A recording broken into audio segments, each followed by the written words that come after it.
So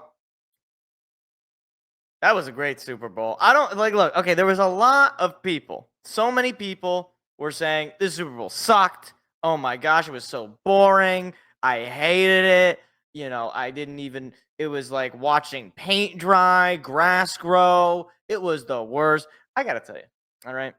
As a certified professional hater, as a member of the haters club, or what was the thing in the Chappelle show? The player hater awards. As a member and winner of the player hater awards, I enjoyed every single second of watching the Kansas City Chiefs get exposed in national television. It was absolutely delicious.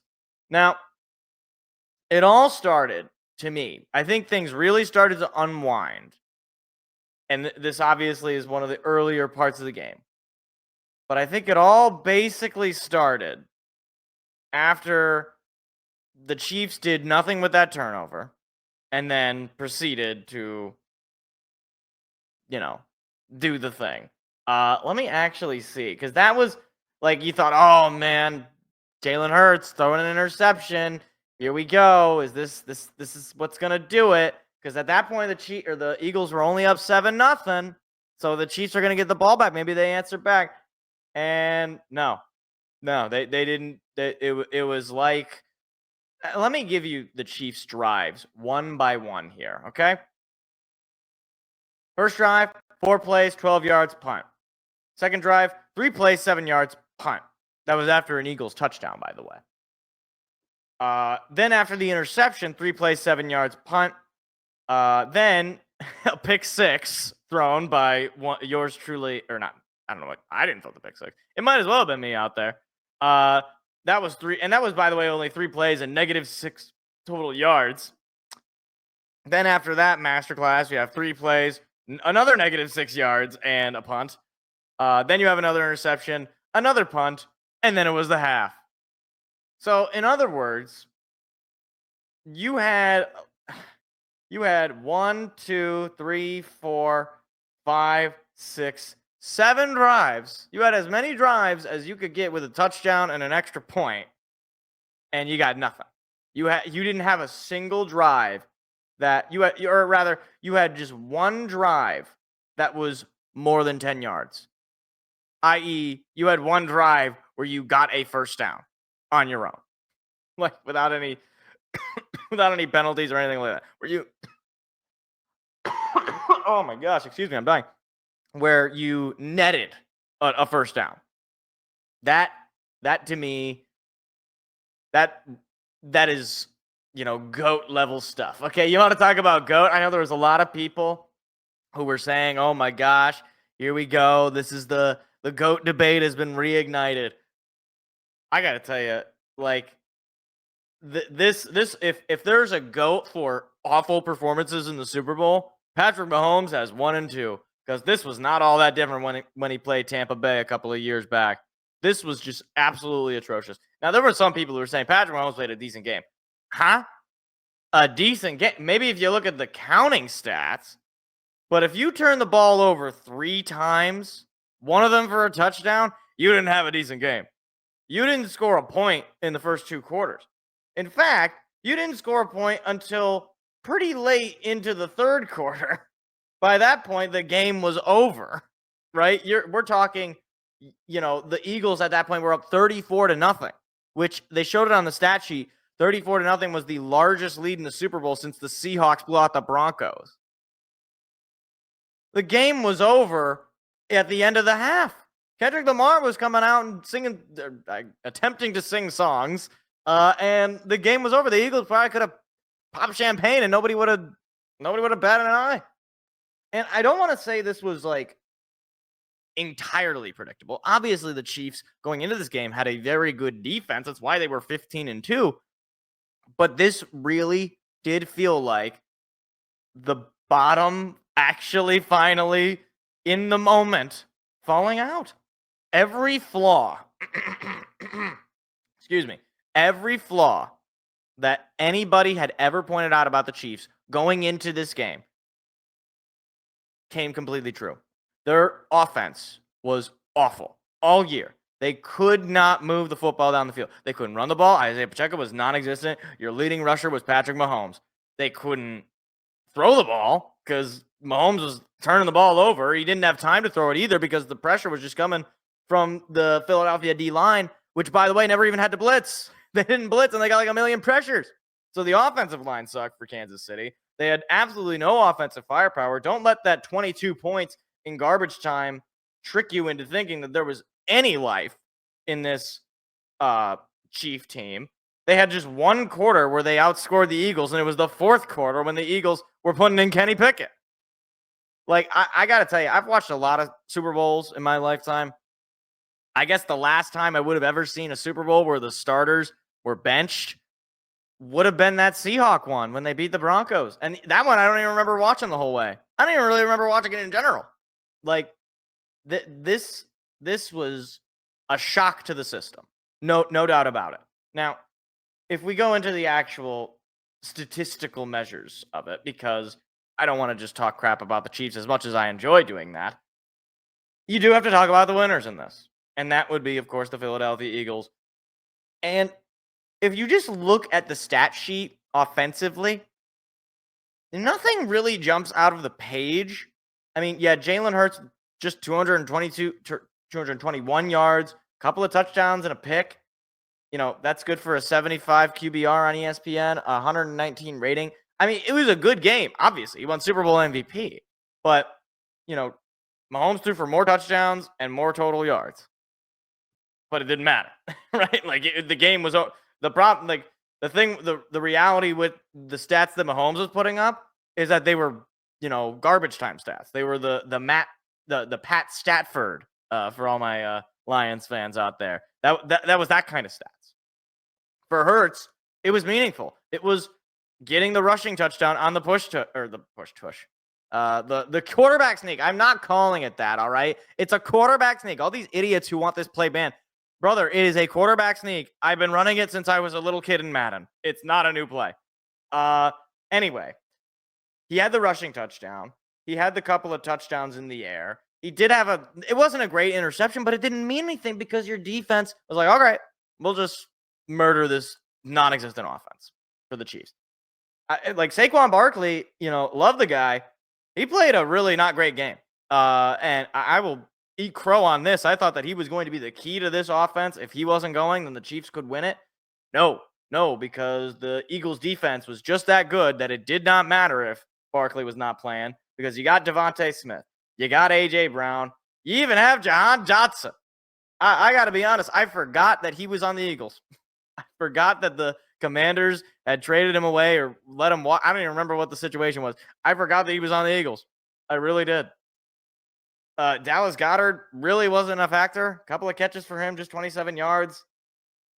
And again, like, it really just felt like a Jalen Hurts game. Like, despite the fact that, again, his stats were not, blow you away. He didn't throw for 300 yards and 4 touchdowns, despite the team scoring 40 points. It was all about the defense, primarily, at least in my mind. Cooper DeJean, civil rights hero, representing us white folks in the cornerback room, getting a pick six. There was many people, including myself, were kind of hoping that Cooper DeJean would win the Super Bowl MVP for that pick six. It wasn't going to happen. It was going to be Jalen Hurts. I was saying it when I was watching the game with a bunch of my friends. I was like, he's winning the Super Bowl MVP because he is the entire, like, there's not any one player that's just destroying the Chiefs. It's not like Devontae Smith is getting 150 yards or, A.J. Brown or Saquon. It's Jalen Hurts operating this unit with efficiency and ability. Like, it was a well-oiled machine. It was not like you had any one guy, like I just said, running away on the stat sheet. It was just a complete and utter domination, top to bottom, for the Eagles. And again, I got great enjoyment out of it. Watching DeAndre Hopkins and Travis Kelce drop balls, it was glorious. It was like a Renaissance painting. It was like going to the Louvre in France and being able to gaze upon the Mona Lisa or the Da Vinci's Last Supper. It was it was a magical experience. And I know a lot of people did not enjoy the game. But frankly, I gotta ask, like, did anybody else enjoy it as much as I did? Because I got so much enjoyment out of it. I thought this was, the exact kind of, you know, universe setting things right back into place where they belong, where logic and reason and facts and statistics finally won the day. It wasn't like all year I had to deal with, oh my gosh, the Chiefs keep winning. How are they winning these games? Block field goal against the against the Panthers, against the Broncos, a game-winning field goal against the Panthers that they needed to have. All these games that they barely winning. The one time they play a real good team and the Bills, they lose that game, and then they beat the Bills in the conference championship, and you're like, oh my gosh, are we going to live in a world where Taylor Swift is undefeated in Super Bowls? And I didn't even have to see her more than once during that broadcast. They showed her before the game started and one time during the game, and then Fox was like, no, no, don't show her. Don't show her. And I was calling for it. I wanted the Taylor cam. When Travis Kelce was dropping the ball, I wanted the Taylor cam. I wanted to see her face every time Travis Kelce dropped the ball. And you could say that's just me being a hater and being, I don't know, just a masochist of some kind. Fine. You know what? That's where I'm at. That's how I felt. I couldn't stand the whole Chiefs world. We're just living in it. I hated it. I didn't want it. All right. So I'm willing to short term give it to the Eagles. Now it's also kind of a weird stat. I just thought about this. I think it was either yesterday or last night or the night of the game.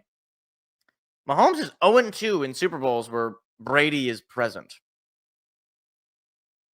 Kind of odd. Like, it's kind of odd. Now, I do want to defend Mahomes a little bit. I know I've been kind of dogging him, but there's a lot of people who, after this game, were doing the Mahomes is absolutely not the GOAT anymore. He's got to be out of the conversation. I'm sorry. You cannot bury a guy before his career is over. All right?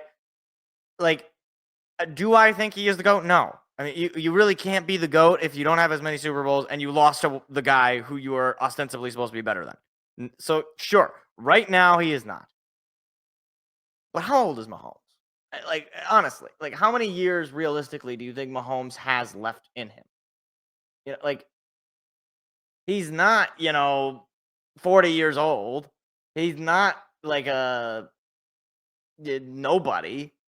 Hold on, he's 29 years old. Okay, 29 years old. That's still, you got, assuming things don't go poorly, assuming he can be as good as Brady for as long, that means he's still got about a decade. Now, do I think that is going to be the case? I don't know. Health standards and workout practices only get better, presumably. But either way, all these people who are saying Mahomes is absolutely not going to be the GOAT, we can shut this debate down, it's over, it's done, basta. I'm not saying that it's not over. I'm just saying we at least wait until Mahomes, hangs up the shoulder pads one last time? Can we please? Can we let the guy have a chance to write his own legacy? And furthermore, do we have to constantly be doing this thing of, oh, well, if he's not better than Tom Brady, he sucks. Or we should just dog on him because he's not as good as Tom Brady. Like, what are we doing? He's a first ballot Hall of Famer. He's one of the best quarterbacks he's certainly one of the best quarterbacks in NFL history. He's probably the best quarterback in Chiefs history. What are we doing? Like, why can't we just say he's one of the all-time greats? He's electric to watch. He's an amazing player, and we'll see what his career and what his status is by the end of it. Like, I didn't live through Joe Montana, but I did live through Brady, and I got to tell you, you know what I didn't have to deal with every time that Brady lost, or every time that Brady didn't fulfill some record or what have you. I didn't have to deal with well, is he better than Joe Montana? I guess not. Let's finally end this debate. It's like, no, he just kept playing and eventually kind of naturally gained steam to the point where it was like, okay, then he's just the greatest of all time. Like, he's proven it. But yeah, we have all these talking heads and these pundits doing all of this nonsense. It's just, Let things actually happen, all right? Before we say debate is over. It's not over until Mahomes' legs fall off, as far as I'm concerned, or his arm falls off. I guess something has to fall off. His head falls off. His fingers fall. I don't know. Which fingers? He could probably still play with a certain amount of fingers. Anyway. Super Bowl halftime show sucked too. I don't have much else to say about that. I know some people were defending it because they like Kendrick Lamar. I'm not a Kendrick Lamar fan. I guess I didn't understand a word he was saying. So that's I thought that part of the role of I guess rapping or any like musical art in which lyrics are involved, you have to know what the person is saying. This is my unpopular opinion, but I don't know. I thought the dancing was pretty good. I like the American flag. I'm a simple man. All right. That's the end of the segment. Hi, it's me again. If you enjoyed what you just saw, hit the like and subscribe button. We do live shows every Tuesday at 7 p.m. Eastern. Hope to see you there.